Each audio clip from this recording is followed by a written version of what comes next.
Желтоқсан оқиғасына не түрткі болды? Кеңес үкіметі көтерілісшілерге қарсы қандай жазалау шараларын қолданды? Желтоқсанда құрбан болған жастар кімдер? Қазақ жастарының негізсіз айыпталуы туралы коммунистік партияға ашық айтқан тұлғалар болды ма? Бүгінде желтоқсан оқиғасына қандай баға бере аламыз? Осы сұрақтарға жауап іздейік. Желтоқсан оқиғасына не түрткі болды? 1986 жылы 16 желтоқсанда Қазақстанды басқаруға өзге ұлт өкілі сайланды. Бұған наразы болған қазақ жастары 17 желтоқсан күні Алматыдағы орталық алаңға жиналып, әр республиканы өз көсемі басқарсын, ешбір ұлтқа артықшылық берілмесін деген талап қойып ұран көтерді. Жастардың ойында кеңес өкіметіне қарсы көтеріліс жасау болған жоқ еді. Олар тек орталық билікке қарусыз өз наразылықтарын білдірді. Кеңес өкіметі көтерілісшілерге қарсы қандай жазалау шараларын қолданды? 18 желтоқсан күні бейбіт шеруге шыққан көтерілісшілерді басуға Алматыға одақтың Ташкент, Уфа, Фрунзе, Новосібір, Тбилиси секілді басқа қалаларынан әскери күштер жеткізілді. Олар Бұрқасын 86 операциясы бойынша алаңға шыққан жастарды жазалау шараларын жүргізіп, су бүркіп, итке талатып, түрмелерге қамады.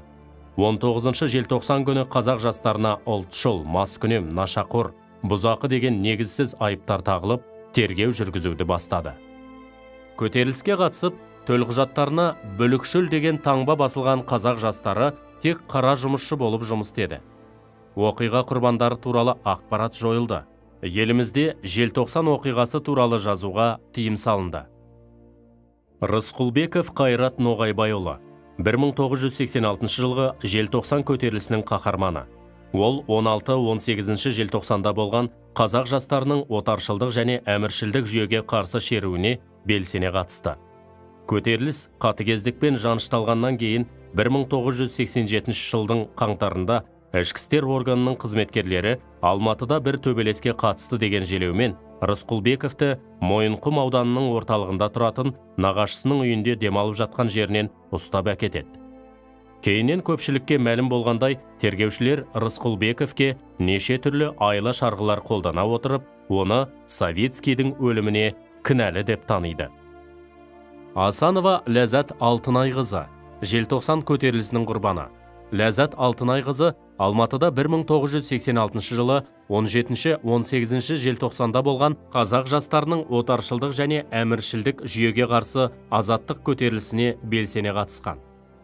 Орталықтың билеп төстеушілігіне наразылық білдіріп, қаладағы жаңа алаңға, қазіргі республика алаңы алғашқы болып шыққан Ләззат Асанова ереуілшілер қатарында қазақтар кіріптарлық құлдықта өмір сүргеніміз жетеді.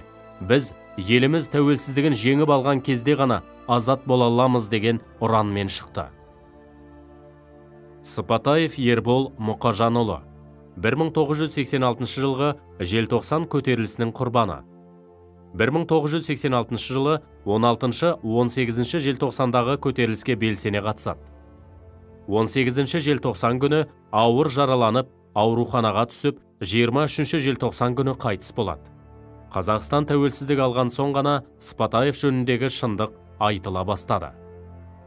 1986 жылғы желтоқсанның алғашқы құрбандарының бірі болған Сәбира Мұхамеджановаға 2001 жылы Тарбағатай ауданының құрметті азаматшасы деген атақ берілді. Қазақ жастарының негізсіз айыпталуы туралы коммунистік партияға ашық айтқан тұлғалар болды ма? Мұхтар Шаханов 1989 жылы Кремльде сөйлеген сөзінде Алматыдағы желтоқсан оқиғасы жайлы шындық айтылмай келеді. Бейбіт шеруге шыққан жас жігіттеріміз бен қарагөз қыздарымызды ешбір жарлықсыз сапер күрегімен, шоқпармен ұрып, итке талатып, керзетікпен тепкінің астын алды. Әлі күнге дейін бейбіт шеруге шыққан шерушілердің қаншасы жарақаттанып, қаншауының қайтыс болғаны жайлы ешқандай нақты ақпарат айтылмай келеді. 2000-ға жуық адам қамауға алынды. Оның көпшілігі ұзақ мерзімге сотталды. Мыңдаған адам оқу орнынан шығарылып, жұмыстан қуылды деген де дерек бар. Бірақ нақты ақпарат жоқ. Сол себепті біз Алматыда болған желтоқсан оқиғасының шындығын ашу үшін әртүрлі аймақ пен ұлт өкілдерінің мүддесін қорғайтын халық сайлаған депутаттардан құралған комиссия құруды сұраймыз деп, қазақ ұлтының мүддесін батыл қорғады. Бүгінде желтоқсан оқиғасына қандай баға бере аламыз? Қазіргі таңда желтоқсан оқиғасы тәуелсіздіктің бастауы деген тұжырым айта аламыз. Себебі, тәуелсіздікке ұмтылған қазақ жастары кеңес өкіметіне қатысты ой пікірін ашық айтып, бейбіт шеруге шықты.